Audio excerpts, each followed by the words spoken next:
என்ன போயிட்டாட்டா? எங்க போற? மதியம் தான் வருவேன் நான். எங்க போற? வெளியே போறேன். வெளியே என்னத்துக்க? வேலை விஷயமா தான். எதுக்கு போவாங்க? வேலை விஷயமா போறியா?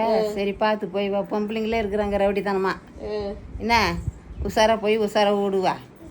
அது ஏன் கேட்குற? கொல்கத்தாவில் அப்படிதான் டாக்டர் படிக்கிற பொண்ணு கெடுத்து கையை காலை உடச்சி நெஞ்சில் கடிச்சு கண்ணிலேருந்து ரத்தம். அட பாவிங்களே, என்ன கதி போவானுங்களோ, எப்படி அழிஞ்சு போவானுங்களோ, இப்படி இருந்தானே பண்ணிக்கிறானுங்களே. அவனுக்கெல்லாம் அக்கா தங்கச்சி கூட பிறக்கல, அண்ணன் தம்பி கூட பிறக்கல. ஒரு உயிர் சாதாரணமாக எடுக்கிறது அவ்வளோ ஈஸியாகி போச்சு. எப்படி அழிஞ்சு போவானுங்களோ, எப்படி மண்ணா போவானுங்களோ. கடவுளே, பொண்ணுங்களுக்கு பாதுகாப்பே இல்லை. எங்கே போனாலும் பொண்ணுங்களுக்கு பிரச்சனை தான் போல. ஐயோ ஐயோ, 5 வயசு குழந்தைலேருந்து 10 வயசு குழந்தைலேருந்து இப்படியே அமக்கலம் பண்ணுவானுங்க. வயசு பொண்ணு, வயசான பாட்டி, வயசானவங்க யாருக்குமே அது பொம்பளைங்கனாலுமே பாதுகாப்பு இல்லை போலம்மா. மனசே அப்படியே பதறுது. அப்படியே நியூஸை கேட்க கேட்க போச்சு, உலகம் கெட்டு போச்சு.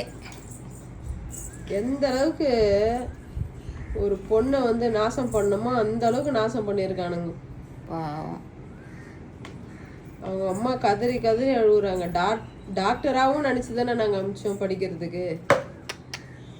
இந்த மாரி பண்ணிட்டானுங்களே அப்படின்னு. என்னவோ ஏம்மா, டாக்டர் படித்தானா வக்கீல் படித்தானா கவர்மெண்ட் ஜாப் இல்லைமே நல்லா இன்னும் ஒஸ்தியில் வேலையில் இருந்தாலும் இப்படி தான் பண்ணுவானுங்க. பொண்ணுங்களுக்கு எந்த துறையிலும் பாதுகாப்பே கிடையாது. அவ்வளோதான். நம்ம தான் படிக்க போனாலும் சரி, வேலைக்கு போனாலும் சரி, நம்ம தான் 6 அடி நீட்டில் கத்தி எடுத்துன்னு நம்ம பாதுகாப்புக்கு கத்தி தான் கையில் வச்சுன்னு சுற்றணும் போல். பொம்பளைங்களே இருக்கிறாங்க.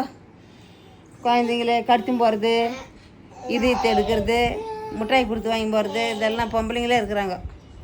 ஆம்பளோட பொம்பளைங்க தான்.